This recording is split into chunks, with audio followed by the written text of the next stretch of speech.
kan kita punya tanahnya dulu. Betul. Kita mau nabung tadi beli handle pintu, beli Tanahnya shower, belum segala ada, macam, tanahnya belum ada. Karena yang naiknya berlipat-lipat itu tanahnya. Bolehlah orang ngomong jauh sekarang, tapi coba lihat 3-5 tahun ke depan, itu jadi dekat sekali. Mereka akan jual properti dengan harga murah. Harga Banyak obral lah. Banyak obral ya. Banyak diskon, banyak ini. Assalamualaikum warahmatullahi wabarakatuh. Ya, ini kita sudah masuk ke part kedua ya, karena video yang kemarin ya baru tadi ya Pak ya. Ada masalah teknis ya, kita buat 2 part aja biar bahasa Jawanya katok lah dengan Pak Adi ini. Gitu kan. Biar ilmunya keluar semua ini. Nah, ini Pak Adi, kembali tadi yang masalah untuk orang-orang yang pengen punya rumah sendiri nih. Tadi kan saran Pak Adi sebaiknya punya tanahnya dulu gitu.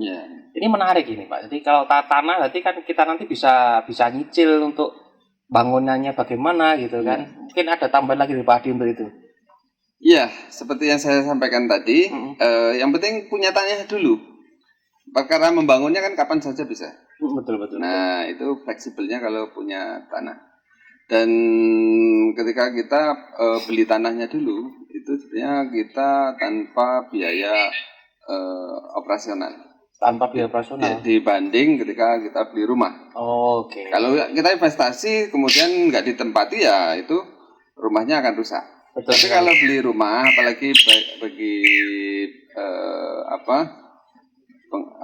pasangan muda, kita beli rumah bisa kapan saja dibangun dan bahkan bisa dicicil. Bisa dicicil. Cicil artinya mau bangun kapan.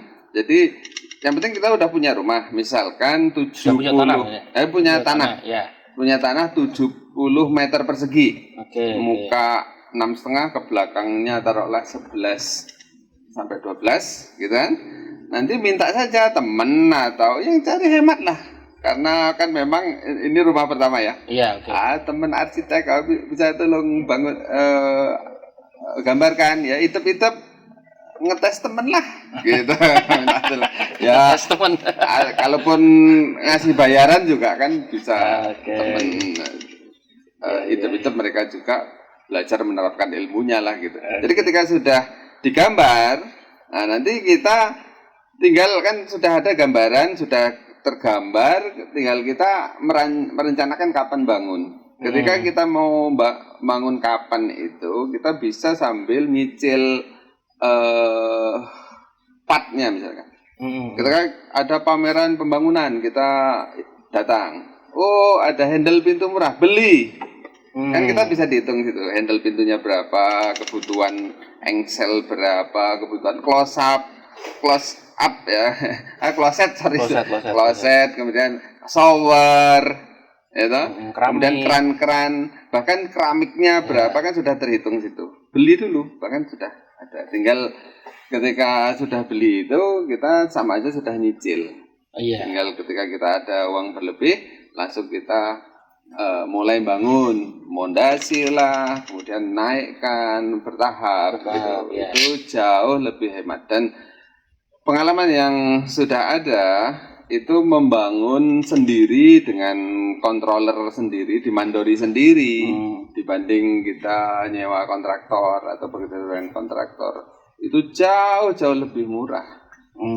Iya, sehingga ini jadi solusi untuk rumah pertama. Ya, tentu saja juga tidak menafikan bahwa kalau nggak ada waktu untuk nunggu sebagai mandor ya pakai kontraktor nggak apa-apa. Tapi ya sekali lagi kalau pakai kontraktor tentu lebih. Ini kan ada konsekuensinya. Kita bicara solusi yang hemat untuk rumah pertama. Yang penting kita punya rumah dulu. Betul. Tapi yang nggak kalah pentingnya ya, inti dari semua itu kan kita punya tanahnya dulu. Betul. Kita mau nabung tadi beli handle pintu, beli tanahnya shower, tanahnya belum ada. Karena yang naiknya berlipat-lipat itu tanahnya. Gitu. Betul sekali. Untuk real caving sendiri itu yang Bapak tawarkan itu apa sih kelebihannya yang dimiliki real caving? Ya, kalau kita ngomongkan kelebihan dari Royal Kavling ini sebenarnya kita cukup dilematis ya ketika kita ngomongkan kelebihan seolah-olah kita mengklaim bahwa kita yang terbaik kan. Tapi yang jelas ketika kita berusaha untuk pertama sebenarnya tujuan kita menjembatani orang-orang yang ingin punya rumah cuman terbatas finansialnya. Sehingga kita bikin solusi untuk mereka bisa memiliki kafling dengan kita fasilitasi beberapa fasilitas yang memudahkan mereka untuk mendapatkannya. Misalkan ada kita opsinya beli secara cash bisa atau bisa beli secara diangsur. Dengan DP juga kita bisa negosiasi. Dan kita boleh dikata, saya tidak mengatakan bahwa penjualan kita, kafling kita atau kita kafling syariah, tidak. Ya nanti akan menimbulkan perdebatan yang panjang, tapi yang paling tidak kita menjual kafling ini dengan bisa diangsur itu tidak ada denda, tidak ada sita di situ. Berarti tidak menggunakan bank? Tidak. Jadi in-house melalui RKS ya. Royal Kafling. Dan pengalaman yang sudah ada, kita memang sebisa mungkin orang memiliki kafling bisa diangsur tapi dengan risiko yang cukup rendah.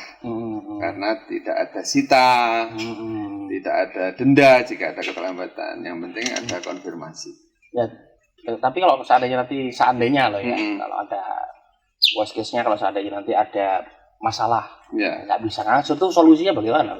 Ketika orang beli kafling di RKS dengan cara mengangsur dan di tengah jalan misalkan tadi ada masalah dan dia katakanlah angkat tangan atau lempar bendera putih gitu kan. Itu kita ada dua opsi. Jadi pertama kalau kondisi normal itu bisa ada buyback namanya. Tapi kita tidak bicara buyback. Tapi kita namanya itu opsi kedua itu jual bersama. Dibantu jualkan? Enggak, kita tadi misalkan dia kredit 100 juta sudah ngangsur 50 juta. Di 50 juta setelah itu tidak bisa meneruskan angsur, maka kita kesepakatan jual bersama. Nah, jual bersama kita jualkan lewat marketing kita, nanti boleh jadi yang tadinya 100 juta itu juga karena sudah waktu mengangsurnya sudah katakanlah setahun atau 2 tahun, bisa jadi harga naik. Naik bisa yang tadinya 100 juta bisa di harga 120 misalnya. 120 nanti dipotong dulu fee marketing, nanti dan operasional lain misalkan 5 juta taruhlah. Masih ada 115. Nah, 115 tadi yang 50 juta untuk kita kembalikan, angsuran sudah masuk, 50 juta kewajiban mereka untuk kita, masih ada space 15 juta. Nanti kita bagi bersama. Gitu. Jadi sudah ngomong kredit macet masih potensi Untuk kemarin ketika saya diajak Pak Adi ke Gunung Kidul itu kan ada kawasan yang masih belum diolah, kemudian ada yang separuh diolah, kemudian sudah jadi gitu kan. Nah berarti yang Royal Kafling sendiri ada standar ya, nanti kalau yang diterima itu sudah jadi itu. Nah itu seperti apa standar yang diterima oleh pembeli Pak? Royal Kafling sendiri punya standar bahwa kafling yang akan diterima konsumen nanti sudah ada patok-patok yang jelas. Sudah ada patok BPN? Ya, patok BPN yang jelas. Kemudian sebagian besar sudah kita kasih sekat kafling. Ada sekatnya dari apa itu Pak? Kafling kita batu semen. Batu semen itu? Iya, batu semen. Oke, batu semen. Sehingga akan memudahkan sudah kotak-kotak gitu lah. Nah gitu. Nanti jalan juga sudah kita secara perjanjian tidak menjanjikan jualan di aspal atau di konblok atau di cor gitu ya. Tapi kita selalu berupaya pokoknya nanti ketika selesai itu kita jalan sudah bagus. Sudah ya, layak. Kita upayakan dicor atau di paving. Jadi yang didapatkan itu. Kemudian nanti SHM pekarangan nanti sudah atas nama pembeli. Jadi itu standarnya ya. Nah, tapi ada juga kita jual kondisi yang masih mungkin awal sekali kita buka lahan. Itu biasanya masih kondisi masih hanya patok-patok kayu untuk pembatasan. Nah, inilah menariknya di investasi properti khususnya kafling. Sehingga ketika kita baru buka lahan, itu biasanya seperti lahan kita lihat kemarin, itu ada lahan yang masih belum kita garap, belum datangkan alat berat segala macam. Tapi patok-patoknya sudah jelas. Nah, maksudnya patok bambu apa-apa yang ukuran sudah jelas. Nah, itu bagi orang yang mungkin awam atau di investasi, itu mungkin kurang marem. Ya, saya nunggu nanti kalau sudah beres semua lah, baru ini gitu. Tapi naik pasti ya. Padahal sudah naik. Ya. Pasti naik itu. Jadi kalau orang yang punya feeling investasi, dia akan cari yang kondisi saat awal. Belum diapa-apakan gitu. Kan otomatis harga masih murah. Masih murah. Ya. Tapi yang didapat ketika orang yang beli masih awal itu, apakah nanti dapatnya seperti yang kayak udah jadi itu? Nanti di hasil akhir dapatnya standar RKS. Jadi ini sudah bagus ya nanti. Ya, sudah bagus. Nah, makanya lebih untung. Lebih untung ya. Kalau nanti teman-teman beli yang sudah cemepak, sudah ini, itu harganya sudah beda. Wajar itu ya. Oke. Ya. Nah, ini untuk legalitas Pak. Untuk kita bicara legalitas. Kan banyak sekali nih yang orang takut itu kalau berurusan dengan properti begini, ini legalitasnya gimana gitu. Kemudian ada beberapa yang kenalan juga, ini ternyata developernya bermasalah, itu nasibnya gimana, itu kan sering terjadi seperti itu.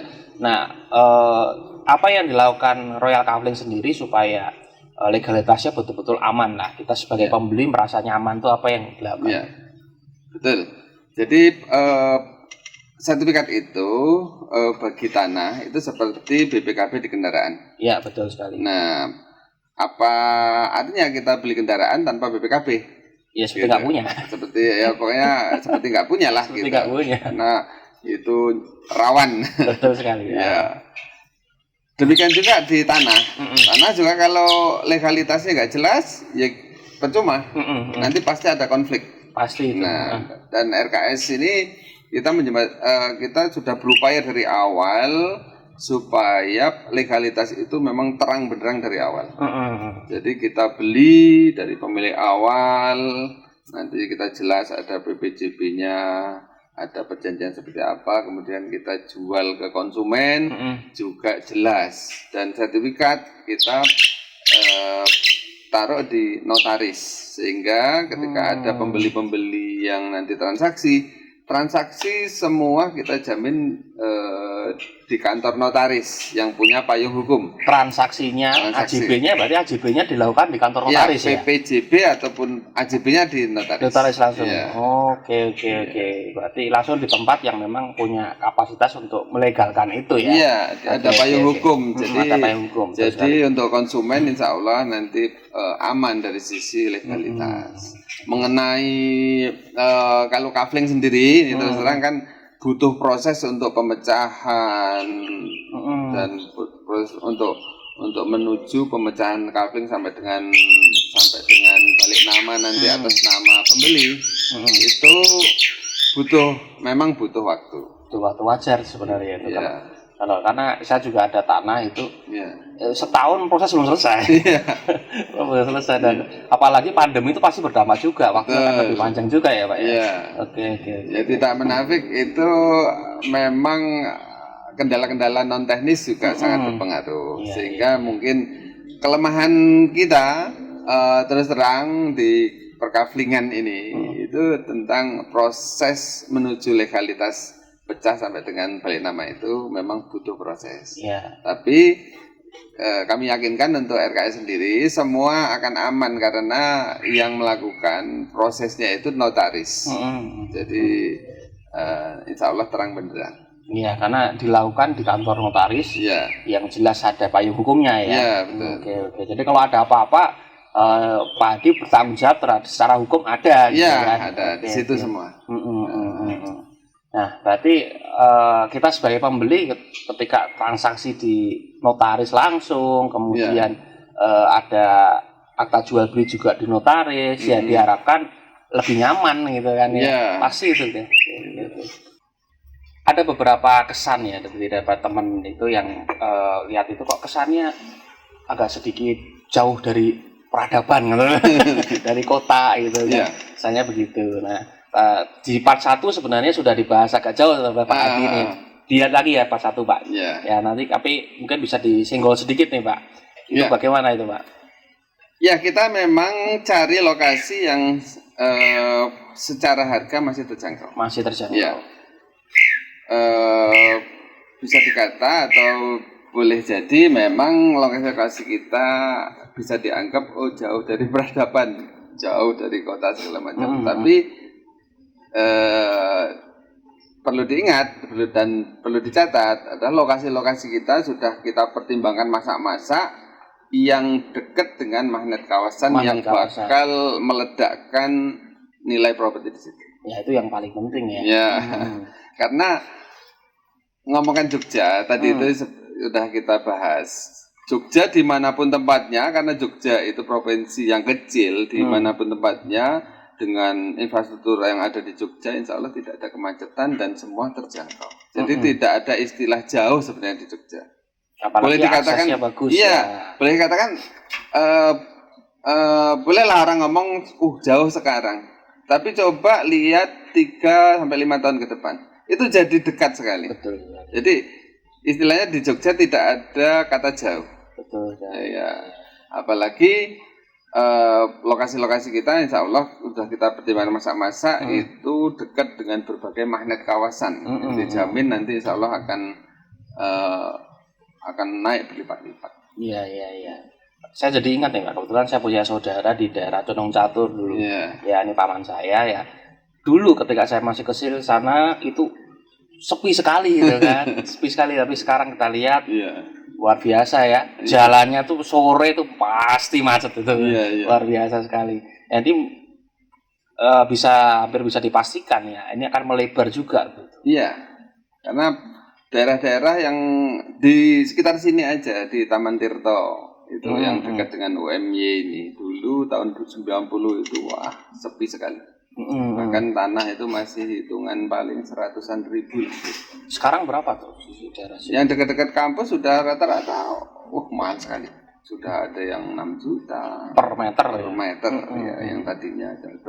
Hitung kenaikannya berapa ribu persen itu. Iya. Karena beberapa teman juga ketika tanya, saya punya dana 500 juta, pengen punya rumah 2 kamar lah. Di daerah mana? Ya kalau bisa di daerah dekat-dekat UGM. Ini agak tidak realistis ya Pak. punya dananya berapa? 200 juta, pingin rumah 2 kamar dekat UGM, ada ngimpi kali ya. Tapi banyak ternyata seperti itu gitu kan. Jadi saya juga sempat riset juga untuk masalah teman-teman yang nyari kata kunci mencari rumah harga di bawah 150 juta di Jogja.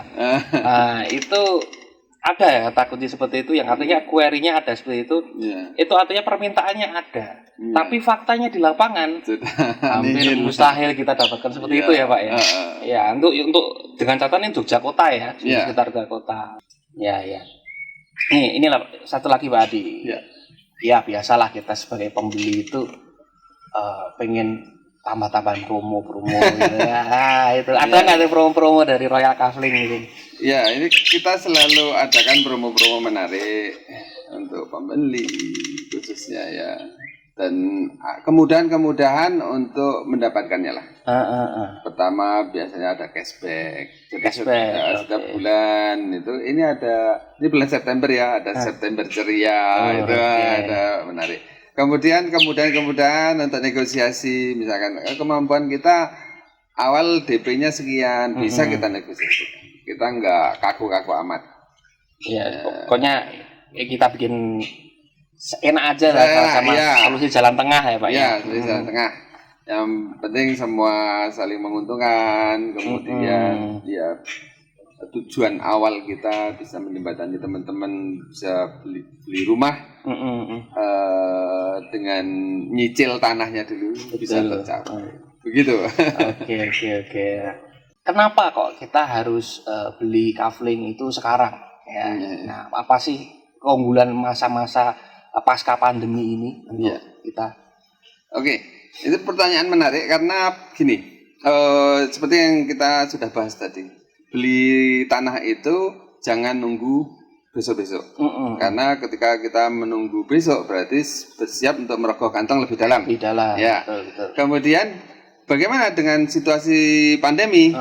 Karena kondisi kita juga sedang berat ini.